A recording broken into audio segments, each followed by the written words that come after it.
Learning process को आगे बढ़ाते हैं। और आज हम लोग जिस कॉन्सेप्ट पे बात करेंगे वो प्राइजेक्शन की मोस्ट एडवांस टेक्निक है। और सबसे पहले तो ये समझ लेते हैं कि किस प्रॉब्लम को हम लोग अपनी ट्रेडिंग का सॉल्व करने वाले हैं, ठीक है, कि किस रिजोल्यूशन की तरफ हम लोग बढ़ रहे हैं। तो मैं आपको बताऊं कि आप लोग क्या करते हैं, रेजिस्टेंस और सपोर्ट एरिया को ट्रेड करते हैं। रेजिस्टेंस और सपोर्ट एरिया को जब आप ट्रेड कर रहे होते हैं तो जब प्राइस नियर बाई रेजिस्टेंस पहुंचता है तो आपको नहीं पता होता है कि ब्रेकआउट देखना है या ब्रेकडाउन देखना है, यहाँ से प्राइस लौटेगा या ब्रेक करेगा इस हाई को। इसी तरीके से जब प्राइस सपोर्ट के पास पहुंचता है तो आपको नहीं पता होता है कि प्राइस यहाँ से रिवर्सल की तरफ बढ़ रहा है या फिर ब्रेकडाउन की तरफ बढ़ रहा है। तो यहाँ पर जो आपके डिसीजन होते हैं वो सेंटिमेंट वाइज होते हैं, प्राइस के स्ट्रक्चर को देखकर नहीं होते, आपके सेंटिमेंट से होते हैं। कि आपने पहले से जो मन बना लिया, आपने पहले से सोच लिया कि ब्रेकआउट होगा तो आप बस वही देख रहे हैं, आपने पहले से सोच लिया कि नियर बाई सपोर्ट रिवर्सल होगा तो आप बस वही देख रहे हैं।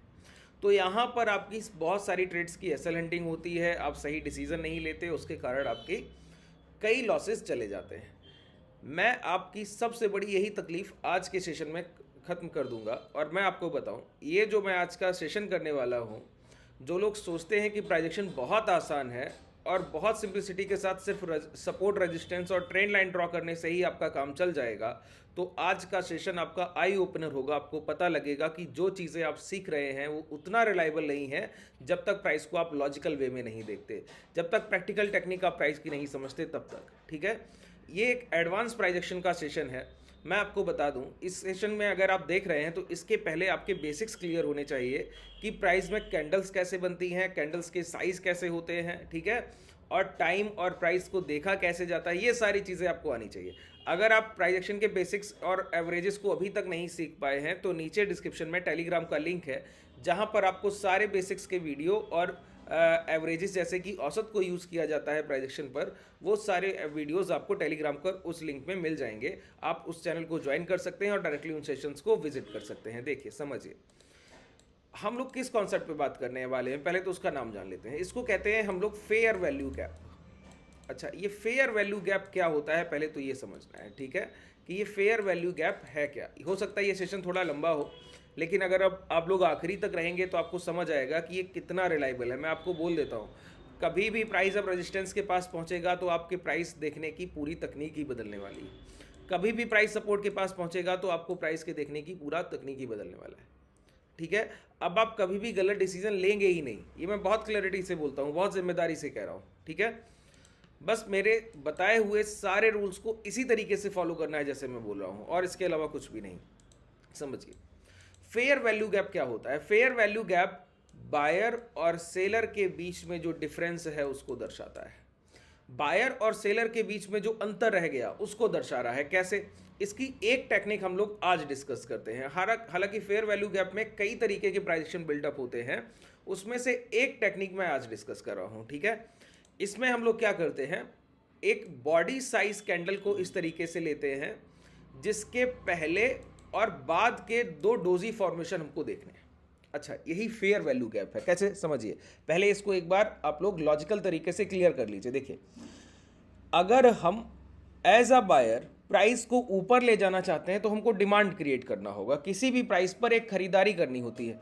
मान लेते हैं पिछला एक कैंडल है जिसमें प्राइस खुला भी 100 रुपये पे था और बंद भी 100 रुपये पर हो गया, तो कैंडल का पार्ट क्या होगा? बॉडी साइज नहीं होगा। इसको हम कहते हैं विक बन गया है। क्या बन गया है? विक का कैंडल बन गया है। इस विक कैंडल में अगर हमको अब खरीदारी करनी, ये कैंडल तो 100 रुपये पर खुला था, 100 पर ही बंद हो गया, इसका मतलब है यहाँ बायर और सेलर इक्वल हो गए थे, खरीदार और बिकवाल बराबर हो गए थे, ठीक है। अब क्या हुआ, अगले कैंडल में अगर बायर्स ने डोमिनेट कर दिया तो प्राइस क्या किया, प्राइस आकर क्लोज कर दिया 105 पर, ठीक है। अब देखिए, यहाँ बायर के बराबर सेलिंग थी, सप्लाई कितनी थी? Equal to buying. जितनी डिमांड थी उतनी तो सप्लाई थी यहाँ पर, ठीक है। लेकिन इस कैंडल ने बताया कि यहाँ पर सेलर बिल्कुल भी नहीं टिक पाए। यहाँ पर सेलर्स क्या है, बिल्कुल भी टिक ही नहीं पाए हर हाल में। 100 से प्राइस 105 पहुंच गया, 5% का ये मोमेंटम आया और सेलर्स एक पैसे प्राइस को नहीं रोक पाए।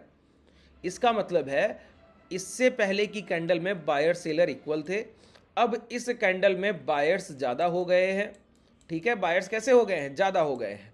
अब देखिए सेलर्स यहाँ पर प्राइस को रोकने की कोशिश कर रहे थे, इसके बाद इस कैंडल में नहीं रोक पाए। अब प्राइस को दोबारा सेलर अपनी तरफ जब खींचने की कोशिश करेंगे तो क्या कैंडल का फॉर्मेशन होगा, फिर डिमांड सप्लाई इक्वल होगी, तो फिर एक डोजी फॉर्मेशन की तरह कैंडल बनेगा।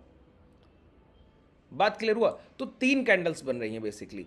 एक बॉडी साइज कैंडल मिडिल में है, और इसके पहले बायर सेलर एक फाइट कर रहे थे, और इसके बाद भी बायर सेलर एक फाइट कर रहे थे। ठीक है, तो बायर सेलर यहां पहले फाइट कर रहे थे और यहां बाद में फाइट कर रहे थे। इसके बीच में जो गैप आया वो बायर्स ने क्रिएट किया, कि बायर्स यहां से प्राइस को इस हाई से और यहां तक ये जो लो लगा है इसके बीच में जो सेलर्स प्राइस को खींचकर यहां तक ला पा रहे हैं, और बायर्स इसके ऊपर प्राइस ले गए थे। सेलर्स का लास्ट सेलिंग प्राइस इसके पहले ये था और इसके बाद ये था। चलिए मैं थोड़ा सा धीमे समझाता हूं, ठीक है, हो सकता है आप लोग कंफ्यूज हो जाए, तो थोड़ा सा मैं धीरे चलता हूं जिससे आपको समझ में आसानी हो। देखिए, एक कैंडल का अगर आप इस तरीके से पकड़े, मैं बोलूं कि कोई प्राइस खुला है 100 रुपए पर और खुलने के बाद वो गिर कर आया 98 तक और चल कर गया 102 तक और यहाँ पर क्लोज कर गया 100 रुपया पर, तो मैं कहूँ एक कैंडल का फॉर्मेशन कर दीजिए। आप बहुत आसानी से बोलेंगे इस कैंडल का हाई 102, इस कैंडल का लो 98, ठीक है। इसका मतलब है इस कैंडल में सेलर का लास्ट सेलिंग प्राइस क्या है, 102 रुपया। इसके ऊपर तो भाव गया नहीं, तो सेलर का लास्ट सेलिंग प्राइस, जहां से सेलर प्राइस को नीचे पुश कर रहा है इसके ऊपर नहीं निकलने देना चाहता है, लास्ट सेलिंग प्राइस क्या होगा सेलर का। तो इस कैंडल में अगर इंडिविजुअली देखा जाए रेजिस्टेंस एरिया क्या है, 102, जहां पर सेलर्स सेल कर रहे हैं। अब अगले कैंडल में क्या हुआ, प्राइस ऊपर जाकर क्लोज कर गया, मतलब हम लोगों ने लास्ट सेलिंग को ब्रेक किया, और लास्ट सेलिंग को ब्रेक कर 102 से क्लोज कर दिया 105 पर, ठीक है, 105 पर क्लोज कर दिया। अब अगले कैंडल का फॉर्मेशन फिर वही हो रहा है, 105 पर कैंडल खुला और खुलने के बाद जा रहा है 107 तक और नीचे आ रहा है 104 तक, ठीक है, और क्लोज करने फिर आ गया 105 पर। तो फिर ये कैंडल का फॉर्मेशन इस तरीके से हो गया कि नहीं हो गया। तो मैं पूछूं लास्ट बाइंग प्राइस बायर का क्या है, 104 रुपया, और यहाँ लास्ट सेलिंग प्राइस क्या है सेलर का, 102 रुपया। तो ये जो 2 रुपए का इस कैंडल के लो और इस कैंडल के हाई के बीच में जो डिस्टेंस आ रहा है, इसको हम कहते हैं फेयर वैल्यू गैप, कि ये इतना ही प्राइस बायर ने ज्यादा खरीद लिया जो सेलर नहीं बेच पाए। वो 104 तक तो भाव को ले आए थे और पहले 102 से बेच रहे थे, तो बायर्स ने जो डिस्टेंस क्रिएट कर दिया इस कैंडल के हाई और इस कैंडल के लो के बीच में, वो कितना किया, 2 रुपए का। ये जो 102 से 104 के बीच में गैप है ना, इसी को मैं बोल रहा हूं फेयर वैल्यू गैप। ये बायर साइड है, बायर साइड है। बायर ने पिछली कैंडल और लास्ट कैंडल के बीच में जो मिडिल कैंडल जो बनाया, उसमें बायर ने सेलर की साइड से एक गैप क्रिएट कर दिया कि बायर सेलर के बीच में डिस्टेंस बन गया, और ये पॉजिटिव साइन है कि बायर्स ने 2 रुपया ऊपर प्राइस में अब कंसोलिडेशन कराना शुरू कर दिया। ये खरीदारी का साइन, ठीक है, हालांकि इसको देखकर खरीदारी करते नहीं है, लेकिन ये एक फेयर वैल्यू गैप बता रहा है कि बायर्स यहां पर पॉजिटिव हो गए। अब फेयर वैल्यू गैप क्लियर हुआ। तो मैंने एक सेंटीमेंट अभी फेयर वैल्यू गैप का आपको बताया कि एक कैंडल बने जिसमें बॉडी साइज कम हो और विक साइज ज़्यादा हो, और फिर एक इस तरीके का कैंडल बने और जिसमें बॉडी साइज बड़ा हो, और फिर एक इस तरीके का कैंडल बने। तो इस कैंडल के हाई लो और इस कैंडल के हाई के बीच में जो गैप होगा उसको हम कह देंगे फेयर वैल्यू गैप। यहां पर अगर ये कैंडल रेड है तो ये सेलर साइड है, ठीक है। इसी तरीके से एक कैंडल ऐसे बना और अगला कैंडल ग्रीन बॉडी साइज बन गया, और अगली कैंडल इस तरीके से यहां पर डोजी बनती है। तो इस कैंडल और इस कैंडल के बीच में जो गैप है इसको हम कहते हैं फेयर वैल्यू गैप, जो कि बायर साइड है। अब आप मुझसे बोलिए कि इस गैप को देखकर शॉर्ट कर दीजिए, बिल्कुल नहीं, सबसे गलत बात है। ये गैप सिर्फ बना है, सेलर्स ने यहां पर डिस्टेंस क्रिएट कर लिया, बायर्स से वो दूर आकर खड़े हो गए। ये गैप सिर्फ बना है, बायर्स ने यहां डिस्टेंस क्रिएट कर लिया, वो सेलर्स से दूर जाकर खड़े हो गए। लेकिन इसका मतलब ये नहीं कि सेलर्स अब प्राइस को अपनी तरफ ही ले जाएंगे या बायर्स प्राइस को अपनी तरफ ही ले जाएंगे, बिल्कुल भी नहीं। अब समझिए मैं क्या बोलता हूं। अभी मैंने एक कैंडल का फॉर्मेशन किया जहां मैंने आपको बताया कि यहां पर इस कैंडल का हाई 102 रुपया है और इस कैंडल का लो 104 रुपया है। तो 102 से 104 के बीच में ये 2 रुपए का जो डिस्टेंस है, ये बता रहा है आपको कि फेयर वैल्यू गैप कितना है। बायर सेलर ने दो कैंडल के बीच में जो टाइम ड्यूरेशन निकला, जो समय गुजरा है, उसके बीच में बायर्स ने कितना डिस्टेंस क्रिएट कर दिया एक पिछले सेलर से। तो पिछले सेलर से नेक्स्ट सेलर के बीच में जो डिफरेंस रहा वो ये रहा। मैं क्या बोलता हूं, अगर ये खरीदार अच्छे हैं तो प्राइस कभी भी गिरेगा तो इस टोटल फेयर वैल्यू गैप की वैल्यू के 50% के नीचे क्लोज नहीं करेगा। ये तो टेक्निकल पार्ट हो गया, लेकिन प्रैक्टिकल पार्ट क्या है, मैं बोलता हूं इस पूरे गैप के नीचे जब तक कैंडल क्लोज नहीं होता तब तक आप बुल साइन की तरफ रहेंगे, प्राइस को लॉन्ग की तरफ देखेंगे। लेकिन लॉन्ग करेंगे कब, इस कैंडल के यहाँ पे जो भी हाई लग गए होंगे स्विंग हाई, वो हाई ब्रेक होने पे 3-4 कैंडल यहाँ बना होगा बेसिकली, इसके बाद भी और इसके पहले भी, तो जब वो हाई ब्रेक होंगे क्लोजिंग मिलेगा तब। ठीक है, लेकिन हमको इसको इस तरीके से नहीं ट्रेड करना है। मैंने आपको शुरुआत में क्या बताया कि हमें जो अपनी प्रॉब्लम सॉल्व करनी है वो रेजिस्टेंस और सपोर्ट को लेकर करनी है, कि रेजिस्टेंस के पास ये कैसे क्लियर किया जाए कि यहाँ पर शॉर्ट सेलिंग करना है या ब्रेकआउट देखना है, और सपोर्ट के पास ये कैसे क्लियर किया जाए कि यहाँ पर शॉर्ट सेलिंग करना है या ब्रेकआउट देखना है। ठीक है, चलिए अब हम समझते हैं।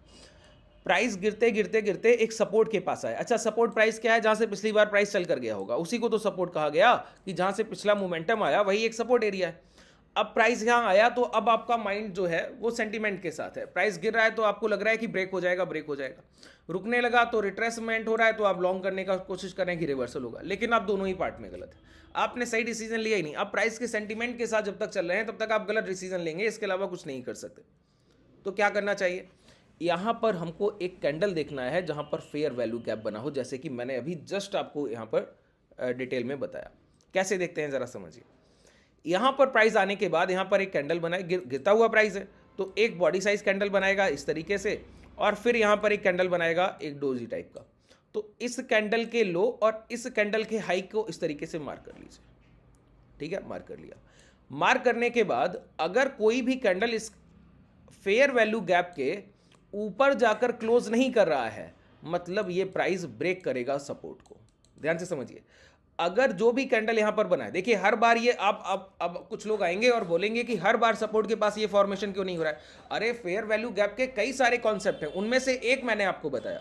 तो आप कहिए कि हर बार सपोर्ट पर यही कॉन्सेप्ट बनेगा, नहीं, ऐसा नहीं है। यही सेटअप हर बार नहीं बनेगा। हाँ, अगर 10 बार सपोर्ट एरिया ट्रेड होगा तो उसमें 2 से 3 बार ये बन सकता है, तो आपको 3 बार ट्रेड करने का मौका मिलेगा। अब आप आइडेंटिफाई कीजिए, कभी बैंक निफ्टी में बनेगा, कभी निफ्टी में बनेगा, कभी फिन निफ्टी में बनेगा।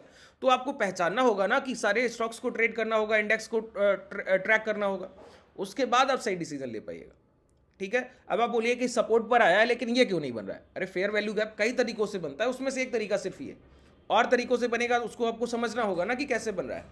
अब देखिए यहां पर प्राइस ने क्या किया, इस कैंडल के लो और इस कैंडल के हाई के बीच में डिस्टेंस क्रिएट किया, मार्क कर लिया। ये सेलर जोन हो गया कि सेलर ने बायर जहां पे प्राइस को रोकने की कोशिश कर रहे थे उससे 2 कदम आगे रोका है जाकर। तो बायर दोबारा अपने रेंज में जब प्राइस को ले आएंगे तब हम वहां पर पॉजिटिव नोट देखेंगे कि रिवर्सल, और जब तक प्राइस इस रेंज के नीचे ट्रेड कर रहा है तब तक हम डाउनवर्ड्स ही देखेंगे। ये जो भी स्विंग लो लग गया, अगर ब्रेक हो गया तो शॉर्ट कर दूंगा। बात क्लियर हुआ? इसी तरीके से रेजिस्टेंस के पास एक कैंडल इस तरीके से डोजी की तरह बनेगा, एक बॉडी साइज बनेगा और यहां पर जाकर एक फिर डोजी बनेगा। इन 2 कैंडल्स के बीच के, इसका हाई और इसके लो के बीच में जो डिफरेंस होगा उसको मार्क कर लेंगे, तो बायर साइड का फेयर वैल्यू गैप होगा। अब प्राइस इसको टच करके ऊपर जा रहा है मतलब ब्रेकआउट करेगा, प्राइस इसके नीचे आकर क्लोजिंग करने लगे मतलब रिवर्सल हो जाएगा, सिंपल। अब कभी भी रेजिस्टेंस या सपोर्ट के पास इस तरीके का प्राइस बिल्डअप होगा तो आप गलती नहीं करेंगे, कभी नहीं करेंगे। चलिए अब इसको हम लोग एक बार प्रैक्टिकल अप्रोच के तहत प्राइस में भी देख लेते हैं। क्या करना है हम लोगों को? सबसे पहले एक सपोर्ट और रेजिस्टेंस एरिया मार्क कर लेना है। ठीक है, क्या करना है? सबसे पहले एक सपोर्ट और रेजिस्टेंस एरिया मार्क कर लेना है। ये हमारे लिए सपोर्ट एरिया है क्योंकि प्राइस यहीं से चल कर गया। अच्छा, चलकर कहां तक गया? यहां तक गया। तो हमारे लिए रेजिस्टेंस एरिया क्या हुआ? हमारे लिए रेजिस्टेंस एरिया ये हुआ, सपोर्ट एरिया ये हुआ। मैंने क्या कहा? फेयर वैल्यू गैप पर नजर रखिए और आपकी ट्रेड्स कभी गलत नहीं होगी। बात क्लियर हुआ? तो सबसे पहले यहां पर देखते हैं। ये मैंने कहा एक डोजी से दूसरी डोजी के बीच के डिस्टेंस को आप फेयर वैल्यू गैप कहते हैं। ठीक है, मैं इस तरीके से अच्छे से मार्किंग कर देता हूं जिससे आपको कोई तकलीफ ना हो। ठीक है, आइए यहां पर देखिए, थोड़ा सा चार्ट को बड़ा करना होगा जिससे आपको डोजीज आसानी से समझ आए। ठीक है, यहां पर इस कैंडल का एक डोजी है और यहां पर इस कैंडल में एक डोजी है। ध्यान से देखिए, यहां पर इस कैंडल का डोजी का लो ये है और इस कैंडल के डोजी के हाई ये। हमको क्या करना चाहिए? इन दोनों को मार्क कर लेना है। मार्क कर लिया।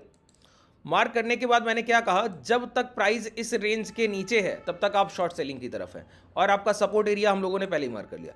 प्राइस जाकर इस लो को ऊपर जा रहा था, इस लो को इस हाई को ब्रेक करने से पहले लौटता और इस लो को ब्रेक कर देता तो हम शॉर्ट करते, लेकिन प्राइस ने क्या किया? ये फेयर वैल्यू गैप जो बीच में बन गया इस डोजी के लो और इस डोजी के हाई के ऊपर। इसीलिए मैंने शुरुआत में बोला था थोड़ा कॉम्प्लिकेटेड होगा समझने में, लेकिन मैंने आपके लिए बहुत सिंपल कर दिया है चीज़ों को। इतना आसान नहीं होता है फेयर वैल्यू गैप को समझना, बहुत मुश्किल होता है, कॉम्प्लिकेटेड कॉन्सेप्ट है। ठीक है, ये मैंने बहुत ईजी टू डिजर्व आपको किया है कि आप हर कड़ी से प्राइस की जुड़ जाए और आपको बहुत ज़्यादा चीज़ें देखने की जरूरत ना पड़े। ठीक है, यहाँ पे प्राइस ने जाकर क्या किया? इस फेयर वैल्यू गैप जो कि सेलर साइड था उसके ऊपर जाकर क्लोज किया। मैंने क्या कहा, पूरी तरीके से ट्रेंड चेंज हो जाएगा, अब आप ट्रेंड के साथ रहिए, पूरी तरीके से ट्रेंड चेंज हो जाएगा। अब ये ब्रेकडाउन नहीं देखने को मिलेगा, क्योंकि सेलर ने जो डिस्टेंस क्रिएट किया था एक पिछले बायर और नेक्स्ट बायर के बीच में, उसको बायर ने फिल कर दिया, उसके ऊपर आकर क्लोज कर दिया। अब मोमेंटम किधर है, हायर साइड है, प्राइस चलकर किधर जा रहा है, हायर साइड जा रहा है। बात क्लियर हुआ। इस तरीके से बिल्कुल आसानी के साथ प्राइस को देखना सीख लीजिए, और कभी तकलीफ आए तो बताइएगा, कभी तकलीफ आए तो बताइए, ठीक है। बहुत सिंपलिसिटी के साथ चीजों को देखिए। अब आइए आगे बढ़ते हैं। दोबारा सपोर्ट एरिया आपने क्या मार्क किया बताइए, ये मार्क किया। प्राइस दोबारा यहीं लॉट करा रहा है, प्राइस क्या कर रहा है, दोबारा इसी रेंज को लॉट करा रहा है, ठीक है। जब इस रेंज को प्राइस लॉट करा रहा है तो यहां पर आप देखिए इस डोजी का लो ये है और इस डोजी के हाई ये क्या बन गया, फिर से एक फेयर वैल्यू गैप बन गया, जहां पर सेलर की साइड है, क्योंकि प्राइस गिरते हुए आ रहा है तो सेलर साइड ये फेयर वैल्यू गैप बन गया। कहां, नियर बाई सपोर्ट एरिया। तो सपोर्ट के पास अब आप बताइए लॉन्ग करने का सोचेंगे या शॉर्ट करने का सोचेंगे। आप बोलेंगे अगर ये लो ब्रेक हो गए, ये हाई ब्रेक होने से पहले, फेयर वैल्यू गैप फिल होने से पहले अगर लो ब्रेक हो गया तब मैं शॉर्ट करूंगा, और अगर फेयर वैल्यू गैप फिल हो गया यहां पर तो मैं यहां पर ट्रेंड रिवर्सल देखूंगा, ना कि शॉर्ट सेलिंग देखूंगा। अब ट्रेंड की तरफ दोबारा प्राइस को जाते हुए देखूंगा। प्राइस ने क्या किया, इस हाई के ऊपर क्लोजिंग किया, दोबारा आकर रिटेस्ट किया और निकल गया अब ट्रेंड की तरफ। देखिए मोमेंटम क्या है, ये मोमेंटम। इतना आसानी से जब आप चीजों को समझेंगे जहां पर कहीं भी गलती की गुंजाइश ना के बराबर हो, तब देखिए आपकी ट्रेडिंग में कितने बड़े डिफरेंस आते हैं। और ये जो मैं प्राइस बता रहा हूं ये रिसेंट प्राइस एक्शन है, अवरी टाइम फ्रेम में रिसेंट प्राइस एक्शन है। इसको आप 2 और 5 मिनट के टाइम फ्रेम पर भी इसी तरीके से प्लान कर सकते हैं। आप कमेंट सेक्शन में बताइएगा, तो उसके लिए मैं एक अलग से डेडिकेटेड वीडियो बना दूंगा कि फेयर वैल्यू गैप को इंट्राडे में आप कैसे ट्रेड करेंगे 2 मिनट या 5 मिनट के टाइम फ्रेम पर। पहले अवली टाइम फ्रेम पर इसको बहुत बेहतर तरीके से समझ लीजिए। यहां पर देखिए प्राइस हायर साइड मोमेंटम में था, ध्यान से देखिए, प्राइस हायर साइड मोमेंटम में था। हायर साइड मोमेंटम के प्राइस ने क्या किया, अपना लास्ट स्विंग लो ये लगाया, फिर उसको ब्रेक कर दिया, मतलब प्राइस अब नीचे आ सकता है। नीचे आते हुए प्राइस में हमको क्या देखना है, एक फेयर वैल्यू गैप, ठीक है। फेयर वैल्यू गैप अगर देखना है तो कैसे देखेंगे बताइए, लास्ट कैंडल जो भी बना है, ये बॉडी साइज कैंडल है जिससे ये ब्रेक हुआ स्विंग लो, यहां पर इसके हाई मार्क किए और इसके लो मार्क किए, इस डोजी कैंडल के हाई मार्क किए और इसके लो मार्क किए। मैंने क्या कहा, ये दोबारा से रेंज बन गया सेलर साइड। ये फेयर वैल्यू गैप क्या है, पहले कैंडल शिफ्ट किया है नीचे की ओर, तो अब क्या है, अगर जब तक प्राइस इसके हाई के ऊपर क्लोज नहीं करता तब तक प्राइस क्या है, शॉर्ट की तरफ है।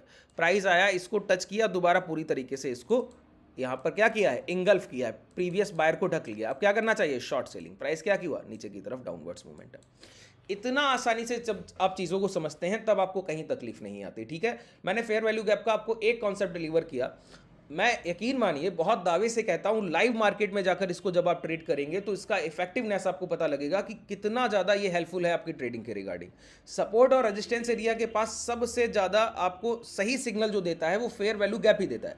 आप जितने ज़्यादा इंडिकेटर यूज़ करेंगे उतना ज़्यादा अपनी ट्रेडिंग को कॉम्प्लिकेटेड कर लेंगे। इसीलिए मैं हर बार बोलता हूँ, जो ट्रेडर प्राइजेक्शन पर डिपेंडेंट है वो कभी गलतियां करेगा तो बहुत छोटी गलती करेगा, और जो ट्रेडर इंडिकेटर पर डिपेंडेंट है उसमें कभी बहुत बड़ा ग्रोथ देखने को मिलेगा ही नहीं, ठीक है।